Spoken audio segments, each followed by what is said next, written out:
Hey guys, it's Dr. Alexander Duff here at TCB Chiropractic. Today we're going to talk about digestion, and in specificity we're going to diagnose digestive problems. And we're going to talk about how we do this in the office, because we all know somebody that has digestive issues from time to time. So in our office, these are things that we can actually address. And the first part is with a thorough health history. So any patient that comes into our office, we're going to sit down knee to knee and go through a very thorough health history. We're going to ask about slips and falls, car crashes, bodily functions throughout the past, if there was any surgeries, all of these things that contribute to what may or may not go into their overall care here at the office. So we'll sit down, we'll talk about different organ systems as well, digestive system, cardiovascular system, and get a good sense for where their overall health is at. Now, when it comes to digestive difficulties, some of the common symptoms such as indigestion, acid reflux, constipation, and things like that, we'll take a note of. We'll talk about how often that occurs, to what degree or to what severity that occurs, and then we'll talk about the link between the digestive system and the nervous system. So here we have the spine, and we know that the brain controls all the functions in the body by sending signals through the spinal cord out the nerves to all of our organs, all of our cells and tissues and glands. And so that communication is vital to get through for the proper function of our body.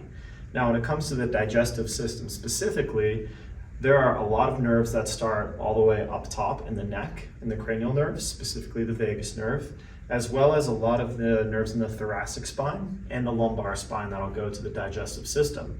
So a lot of our patients that come in and they're complaining of low back pain, a lot of times that can correlate with an altered function of their digestive system.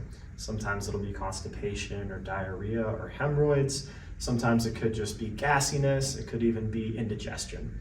So we're going to focus specifically on the segments where those nerves exit and go to those organs. And if we notice that there are misalignments there, that after we correct them, get into a better position, then we'll have better function throughout our entire body. So the first part is a thorough health history. Next is which exams to perform. So when it comes to our chiropractic exam, we're going to do a detailed exam for the presence of subluxation that can indicate nervous system stress. And those are the nerves that go and help those organs function. So in the digestive system, we've got everything from the esophagus to the stomach to the small intestines, large intestines, and colon. And all of these branches that go down into the spine could be possible areas of misalignment that can affect those. And based off of our results in the different types of care, we'll monitor those, and regularly we'll do re-exams to monitor the progress of those different digestive functions. So we may see a decrease in the occurrence of things like constipation or diarrhea. We may see that it doesn't affect it quite as much. And we're going to rate that on a scale from a subjective improvement, 20%, 30%.